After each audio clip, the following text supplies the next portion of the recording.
So for the next person, I'm going to interview Hofit Golan. She's got 2.7 million verified followers on Instagram. She was a TV host. She's a model, a fashion and travel influencer, and it's going to be quite exciting because she's like traveling most of the time, like most of the days of the year, and it'll be interesting to know like how's her lifestyle like. If you've ever wanted to be like a social media influencer or build your social media following, then you would definitely want to find out more about her lifestyle, and you definitely want to see the questions that she asks. Okay, now in the interview, she didn't show her camera because she is traveling, almost every day. So it's just audio, but you're still gonna learn a lot from the content that she shares. And I'm so glad to be able to deliver this interview to you. I'm sure you like it.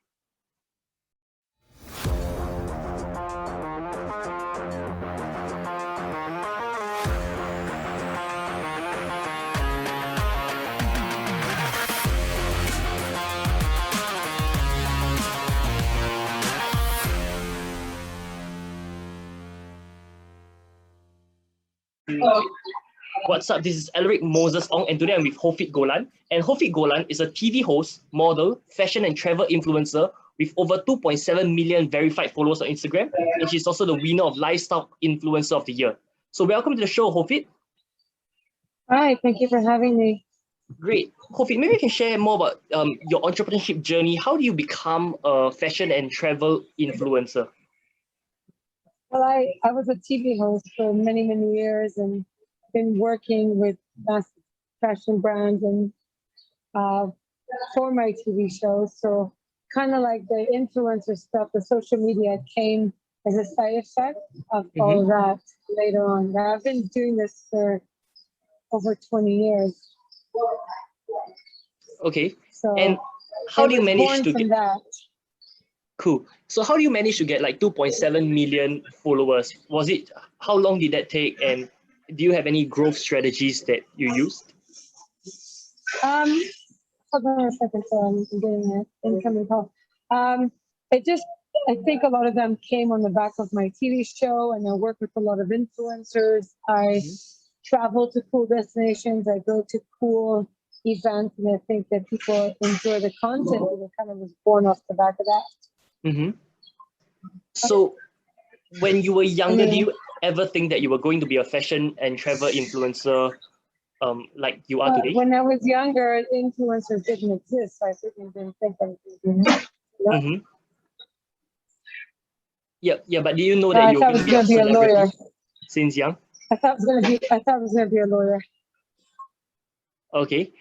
And so so how has life been different ever since COVID? Well, I mean, I try to keep my life as normal as possible.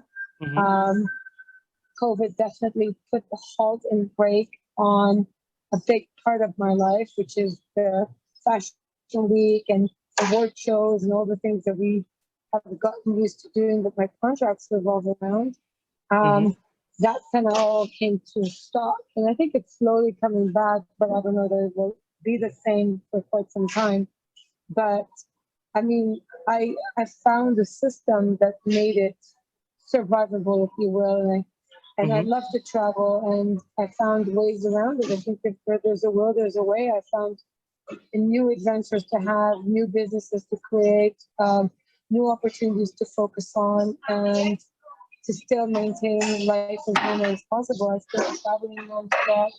And so once I figured out the system, if you will, had to carry on during this time. I just try to carry on as life as normal as I can. I don't let anything stop me too. Got it. Can you share more about your system? Well, I find out what countries are open and have the least COVID restrictions, and I go there. And if certain places are massively restricted and locked down and people are massively paranoid, I don't go there because I don't want to deal with it. I don't really buy into the whole panic, so I'm not going to stop living and sit at home for life is short. We don't know how long we're here for. I believe in making the most out of life, and I believe in, I believe in yeah, it's my freedom. I'm not really lucky. So I just went to Miami, I went to Mexico, I went to Dubai, went to Maldives, and so trying to keep life as normal as possible. Still traveling and loving it, and obviously it's difficult right now. Obviously, it's not easy to do, but there's a will, there's a way. There's always a way if you have to. So what is a day in your life like? Are you like traveling almost every single day, or what's a day in like your I life travel like? most of the year. Mm-hmm. I travel most of the year. So let's say out of There's no, 365 days, how many days will you say you're traveling? I was home 6 days this whole year, so Okay. And that's almost 100% of this year, I think. got it. Okay, that's nice. And 11 months of last year. Cool. So how much of success will you say is talent, and how much of your success will you say is based on like hard work and dedication? Like how much is talent and how much is hard work and dedication? Yeah. I think they're combined together. I think without talent, no matter how hard you work, it's like a donkey, right? Like a hardworking donkey is still not going to get very far. And so you need to have talent, you need to have dedication, you need to have staying power, you need to move quick. COVID taught me something. You know, you gotta be flexible. You gotta know how to move with the changing times. You need to be adaptable. People that couldn't adapt are people who suffered probably the most. You know, and so when life throws lemons at you, you just gotta go and make lemonade. Got it. So will you say it's like 50-50? That's the only option to do. No, I would say it's 80-20. 80 for talent or 80 for hard work? Talent. Hard work is only efficient if you're working smart. I don't believe in necessarily hard work. I believe in working smart. Okay, so you believe 80% is talent and then 20% is like hard work and dedication. Is that correct? Well, you need to be dedicated. I wouldn't necessarily like put it into like percentages. I just don't think like that. I think it's too simplistic of a system. I think you need to have drive. You need to have a goal. You need to have something to offer to create a win-win opportunity. You need to have a lot of things in place. It's not just talent and hard work. It's a multitude of things, you know, that have to hit to make it work. And you need to really have a passion for what you do. Not just hard work and dedication, but if you're not passionate about it, it won't resonate. Got it. So do you ever get depressed? Like you're living such a good life every day, you're traveling and everything. Do you ever feel depressed ever in your life? Sure. I mean, it's a good life too. The outside world doesn't know what you're battling, what's on your mind. Instagram is quite dangerous in the sense that it only shows people, as you said, the good life. It doesn't show the full picture. We don't post when we're upset or sad or struggling, or and so people have to take digital media with a grain of salt. You're just seeing a tiny bit. You're seeing just a tiny bit of someone's life. Correct. It's not the full picture, and so you have to be really careful in how you take value from that or inspiration from that. There's a lot more that goes on that you don't get to see. And so when you're looking at somebody else's life, find your inspiration and then go get it for yourself. But the key is to live your own dream life that you want, your dream life, not somebody else's dream. Awesome. And not to look at social media and think that this person is never depressed, is never stressed, is never struggling. It's just that we don't, I don't use social media like some people use it to tell you everything that's on their mind or their struggles. I don't use it like that. I use it more as a business tool, but I still keep my private life private. There's a lot of things in my life that you would never find out through social media. So how do you separate the business side of things from the personal life? Because sometimes it gets mixed up, right? So how do you I find it easy. I just share what I want to share or the contracts that I have that I'm willing to share, and the rest of that, and I feel like my friends are the only ones that truly know me, and the people on social media, I give them things that I think are interesting to them, or helpful to them, or inspiring to them, but they don't need 100% of my private life Awesome. because that's private, right? We should all keep certain parts of our lives private and protected. Got it. So what are your plans for the future? More of the same. What are your plans for the future? I'm saying more of the same. Oh, more of the same. Okay. For the next I 5 love years, what 10 I years. do. I don't think like that because you Okay. don't know what 5 years will bring to you. Can anyone 2 years ago predict Corona? Zero people will predict. So it's nice to have a plan and say, when I grow up, I want to be X, Y, Z. That's the reality. Okay. You have to adapt. And if you're married to a plan, you might find it very difficult to adapt when, life throws lemonade at you. So I know what I love to do, but I'm also open to, I might change my mind. I might discover that I want to do something different or go in a different direction. So I don't have a 5-year plan. I never did. My plan is to be healthy, to be surrounded with love, to be surrounded by good people, inspirational people, to have freedom and independence, to not be dependent on anyone for income, or, for travel, to own my life, have it 100% in my own hands. And the rest is a gift and an adventure, and I kind of figure it out as I go. Awesome. If that makes any sense. Yeah, that makes sense. So you're a very present person, right? So do you have any meditation or anything? I tried. I would love to meditate. I just Okay.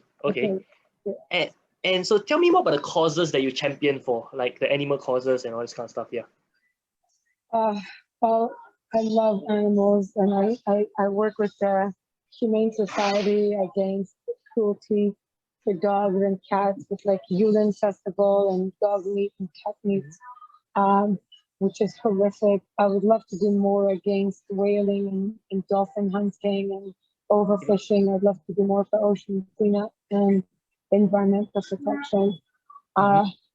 Those are the things I find near and dear. I feel like they're abusing the planet in ways that are just unsustainable for long-term survival, and we don't respect the system, the ecosystem, in terms of balance between humans and animals and nature, and looking at animals just as a food and income source is just an absolute mistake, because they're part of an ecosystem that we depend on.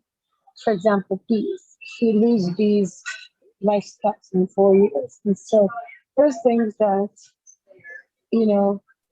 are important for long-term survival of our race that we just abuse, which I find disgusting and difficult to do. But it's something that governments should be doing, but governments are so corrupt and they've got their hands in it, they're making money in it, so they're happy to turn a blind eye to what goes on. They're getting paid off, and that's the problem.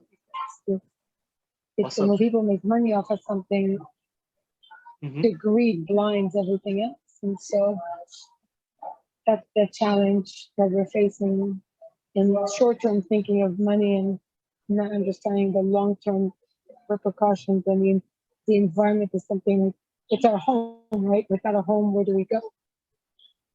So those are the causes. Got it.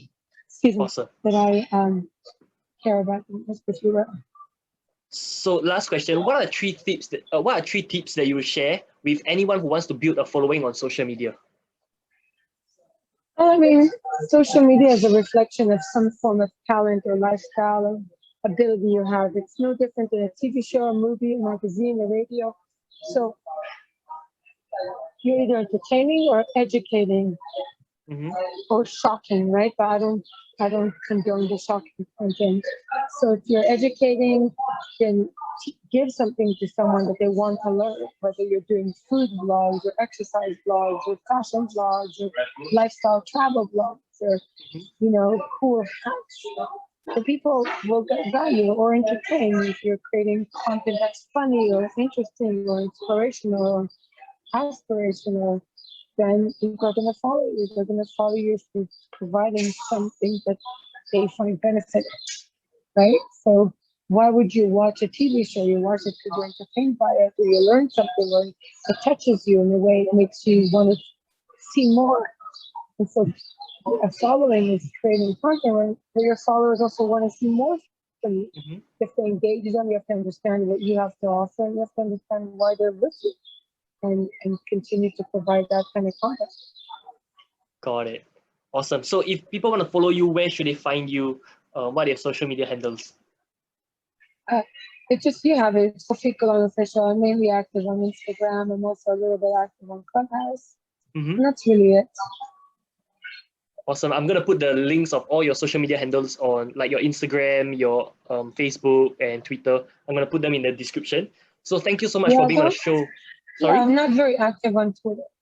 I have Twitter, but I never check it. Got it. Okay, so I'll just put maybe your Facebook and your Instagram mainly. All right. And thank you so much for being on the show. And it's been a pleasure to interview you. Thank you. And take care. Take care.